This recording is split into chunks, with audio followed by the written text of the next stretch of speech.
کوچا میلیونی او پروسا پشتی سرهلدان و جهتر سا ظلم و ستما رژیما بعث خلکی جانا در بدریه هلبجارتی و به میلیونان کسان قصد سنورین باکور و روشلات کردستان کرین و اپره و حتی گهشتین همی رنگین آستنگ و رحمتین جان جبرس و مرنه و وستیانه دیتین کس الهوار من هات وقتی کمالگانا نبنت الهوار تنهت انت مجبوری تخا رزگار بکه هر شیوه که بگتن تو آوره ببین حتی راده که ما اوینین مرنه و برسیبینه و حتی وکی بجید کن خوددانو بچی که تو سر سرمایه دا سر سرمایه دا دیگه که دگیانه بچی که خوددان سر بفری آگیرک نبیه که بچی خود گرم بکتن نانک نبیه که بدد بکه شیره که درست نبیه که بدد بچی خو بابه که بچی ویل بر دستی وی امر خودی کتن جگرویه خویناویه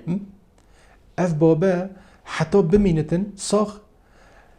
ده فاکتور سایکولوژی کارگری و سایکولوژی مرنا بچگی ویل مجیه و ده هشی و جسته و ده مینت دیک جگر کسام دایک کروی کچاوی سر رهنه پیوی امر خودی کتن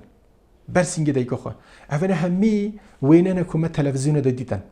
کوچا میلیونی به زوما کامیرین روزنامه‌وان بیانی دیمن هات نگرتن و سرانجام جواکا نیو دولتی هات سرخطو بریارا 688 درکرو دورا دجفرین و هیلا 36 دانا کجه کیان اوری هریما کردستان پیک دهات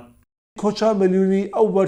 ورچرخان زور میجوی بو ورچرخان بو کو بجاره یکی دنگ گله کردستان پمی و گشت کمالگان دولتی دیو فشارا ولات اروپا بتایبت بریتانیا فرانسا امریکا جی او بو هات سرخط و